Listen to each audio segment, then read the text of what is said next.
बड़ी खबर लेकर आए हैं। कौन सी ब्रेकिंग न्यूज, कौन सी खबर, जरा हम भी और मेरे दर्शकों को भी जनाओ। हाँ, मैं बताती हूँ कौन सी ब्रेकिंग न्यूज है, कौन सी खबर है बड़ी।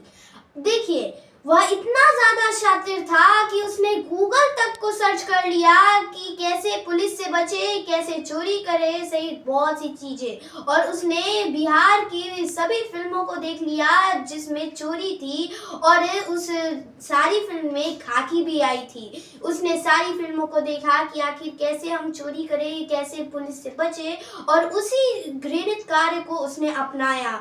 और अब मैं आपको वही बताने जा रही हूँ, यह वही चोर है जिसने जाकर गोपालगंज के थावे मंदिर में अपनी चोरी की घटना को अंजाम दिया था। क्या चोर पकड़ा गया? क्या तुम इतनी सारी ब्रेकिंग न्यूज दे रही हो, इतनी अच्छी? हाँ, चोर पकड़ा गया है। मैं बताती हूँ कि आखिर वह कौन है और कैसे पता चला कि वह कहाँ का है। और माता रानी के पांचों सिंह और मिल गए क्या?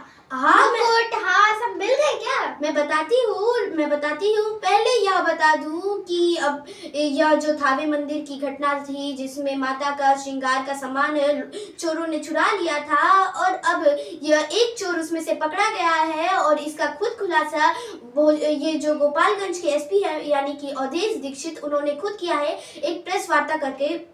उसमें उन्होंने बताया कि कैसे हमने साइलेंस की टीम की मदद से जाकर उस चोर को पकड़ा, और वो भी उत्तर प्रदेश से। और हाँ, अब मैं आपको उसका नाम बता देती हूँ। उसका नाम दीपक राय है। वह उत्तर प्रदेश के गाजीपुर के जवैनिया गांव का रहने वाला है। और अब मैं आपको उनकी बातों को भी सुनाऊंगी, लेकिन यह भी मैं बता दूं कि जब उससे पूछताछ की गई कि आखिर जो पांचों श्रृंगार के सामान थे वह कहाँ है, तब उसने खुद बताया कि वह उसके पास नहीं है, वह उसके दूसरे साथी के पास है। क्या उसके पास नहीं है माता रानी के पांचों श्रृंगार, और वो दूसरा साथी नहीं पकड़ाया?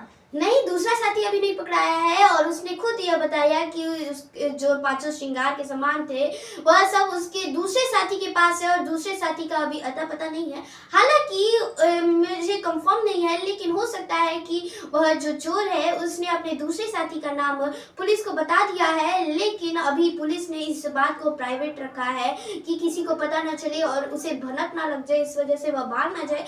अभी वो इतना बड़ा शातिर चोर था जो अभी पकड़ाया है। आपको बता दूं जानकारी के लिए कि उसने घटना के दिन अपने फोन को छुआ तक नहीं था। जी हाँ, छुआ तक नहीं था। उससे पहले भी उसने फोन को छुआ नहीं था। घटना के कुछ दिन पहले भी उसने फोन को छुआ नहीं था। और हाँ, आपको जानकारी के लिए यह भी बता दे कि वह जो चोर है वह इतना ज्यादा शातिर था कि उसने बहुत सी चोरियां भी की थी। सबसे पहले मैं आपको एसपी की बातों को सुना देती हूँ, उसके बाद मैं बताऊंगी उसने कौन सी चोरी कहाँ की थी, सभी चीजें। दिनांक 17 और 18 की रात में दो चोरों के द्वारा थावे भवानी के मंदिर में मुकुट, हार और कुछ और अन्य आभूषणों की चोरी की गई थी। इसमें क्योंकि प्रशासन और पुलिस के स्तर से चूक हुई थी, तो हम लोगों ने इसमें जो टीओपी प्रभारी हैं और वहाँ के जो अन्य कर्मी हैं, पुलिसकर्मी, उन पर सब पे कार्रवाई की थी। और क्योंकि चूक भयंकर थी, तो इसमें हम लोगों के स्तर से भी इसकी जो लापरवाही है उसकी हम लोग जवाबदेही लेते हैं, जिम्मेदारी हम लोग लेते हैं एज ए पुलिस अधीक्षक। हम लोगों ने इसमें, क्योंकि घटना काफ़ी संवेदनशील थी, तो हम लोगों ने कई सारी एसआईटी बनाई गई थी और लगभग 12 के आसपास टीम्स अलग अलग बिंदुओं पे काम कर रही थी। कुछ स्थानीय लोगों पे, कुछ दूसरे जिलों के, दूसरे राज्यों के क्रिमिनल्स पे भी काम किया जा रहा था। उसी क्रम में हम लोगों ने एक व्यक्ति पे फोकस किया जिसका नाम दीपक राय है। ये इसके फादर का नाम देवानंद राय है। ये जमनिया थाना गाजीपुर का रहने वाला है, और इसकी हम लोगों ने कल एटवा पुल से गिरफ्तारी की है, और इसने अपने अपराध को स्वीकार किया है। इसके द्वारा पूर्व में भी कई सारे ऐसे मंदिर चोरी में अपराध किए गए हैं।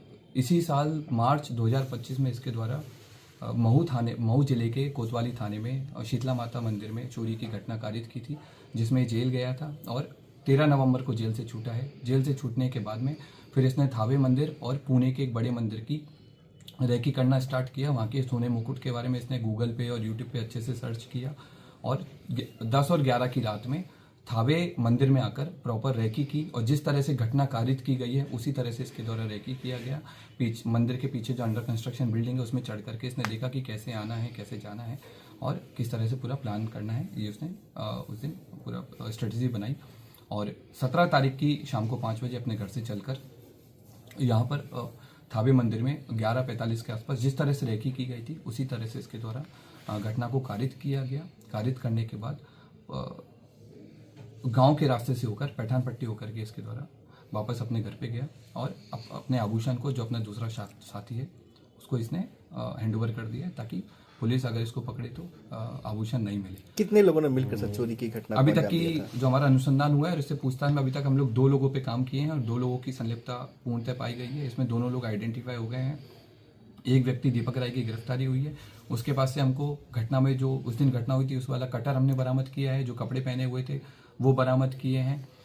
फ़ोन बरामद किया है जिसमें उसके द्वारा थावे मंदिर के बारे में सर्च किया गया है और घटना कारित होने के बाद में भी उसने सोने की डिटेल PI 916 के बारे में पूरा उसने पढ़ा है। और इसके बाद में हम लोगों ने उसके जो रेकी के टाइम पे जो जूते पहने थे वो जूते हम लोगों ने बरामद किए हैं। रेकी के टाइम में जो बैग यूज़ किया था वो बरामद किया है। जिस बाइक से वो लोग घटना करने आए थे वो बाइक भी हम लोगों ने आइडेंटिफाई कर लिया। जल्दी भी हम लोग उस बाइक को भी बरामद करेंगे। वो 30 लोग सर उठाए गए थे, उसमें से कोई एक तो नहीं हुआ? जो हम लोगों ने पहले जिन लोगों को डिटेन किया था पूछताछ के लिए, उन सब लोगों को, क्योंकि उन लोगों की संलिप्तता नहीं पाई गई थी, उन सब लोगों को हम लोगों की तरफ छोड़ दिया गया है। हम लोगों ने इन सारी चीज़ों पर भी जाँच किया था कि क्या कोई वो कहते हैं ना कि कानून के हाथ बहुत ही ज्यादा लंबे होते हैं। यदि आप आज अपराध करेंगे तो आपको आज नहीं तो कल कभी ना कभी तो पकड़ाना है ही। यदि आप कितने भी जुर्म करें, आपको आज नहीं तो कल कभी भी पकड़ाना है ही। और कुछ ही देर पहले मैंने आपसे यह भी कहा था कि मैं आपको दीपक राय की और भी कई ऐसी चोरी को बताऊंगी जो बहुत ही ज्यादा घृणित कार्य है। और यह बहुत ही ज्यादा मुझे बताने में भी दुख हो रहा है कि वह लोग जाकर मंदिरों में भी चोरी करते हैं। यह बहुत ही ज्यादा दुख की बात है। अब मैं आपको बताती हूँ, उत्तर प्रदेश के मऊ जिले के एक कोतवाली थाना क्षेत्र है, वहां पर एक शीतला मंदिर है। वहां पे भी एक जाकर उन दोनों लोगों ने मिलकर चोरी की थी और उस चोरी की घटना को अंजाम दिया था, वो भी मार्च में। और बाद में वह पुलिस के कब्जे में आ गए थे, पुलिस ने उन्हें पकड़ लिया था। उसके बाद वह 13 नवंबर को, जी हाँ 13 नवंबर को वह जेल से छूट गया था। फिर वह डायरेक्ट गया 10 तारीख को और 10 या 11 दोनों दिन वह गया थावे मंदिर। और थावे मंदिर के पास जाकर उसने सबसे पहले रेकी की कि हाँ कहाँ से चढ़ा जाए, कहाँ से क्या किया जाए, सारे एंगल को उसने अपने दिमाग में रखा कि कैसे चोरी करनी है। और जिस तरह से उसने 10 और 11 तारीख को रेकी की थी, जस्ट उसी के 6 दिन बाद यानी कि 17 दिसंबर को वह उसी तरह से गया मंदिर में। और उसके बाद उसने 11:45 पर चोरी भी कर ली थावे मंदिर में। और जैसे कि आप लोग को पता है, उस थावे मंदिर में उसने माता के 5 श्रृंगार के सामान उठाए। यह तो भला है पप्पू पांडे का कि उन्होंने अपने भाई यानी बाहुबली सतीश पांडे के साथ मिलकर वहां पर माता का जो मुख सूना सूना लग रहा था वापस से चमकाया, वापस से धमकाया। यानी कि उस जो माता की चमक थी मुख की, उसको वापस से लौटाया। जाकर उन्होंने 2 करोड़ का सोने का जो मुकुट था वो माता को भेंट किया, हार भेंट किया, सहित 5 श्रृंगार के सामानों को भी भेंट किया, जिसमें से एक बाली भी थी। यह हमें बताते हुए बहुत ही ज्यादा खुशी हो रही है। और हाँ, आपको यह भी बताते, जो दीपक राय है वह जैसे ही जेल से छूटा उसके बाद उसने जाकर पुणे में और भी कई जगहों पर जाकर रेकी की, लेकिन उसके बाद वह पकड़ा गया, सभी चीजें हुई। उसके बाद वह थावे मंदिर गया, थावे मंदिर में जाकर उसने चोरी की घटना को अंजाम दिया। और हाँ, यह बहुत ही ज्यादा खुशी की बात है कि अभी एक चोर पकड़ा गया है, दूसरा चोर पकड़ जाएगा। उसके बाद यह जो माता का श्रृंगार का सामान था वह वापस माता के पास आ जाएगा। तो अगर आप चाहते हैं कि मैं और भी ऐसे वीडियो लेते हैं मेरे सक्सेस बेल चैनल को आप यूट्यूब से देख रहे हैं तो लाइक और सब्सक्राइब कर लीजिए, फेसबुक से देख रहे हैं तो लाइक और फॉलो कर लीजिए। तब तक के लिए नमस्कार, और भी ऐसे वीडियो लेते आएंगे।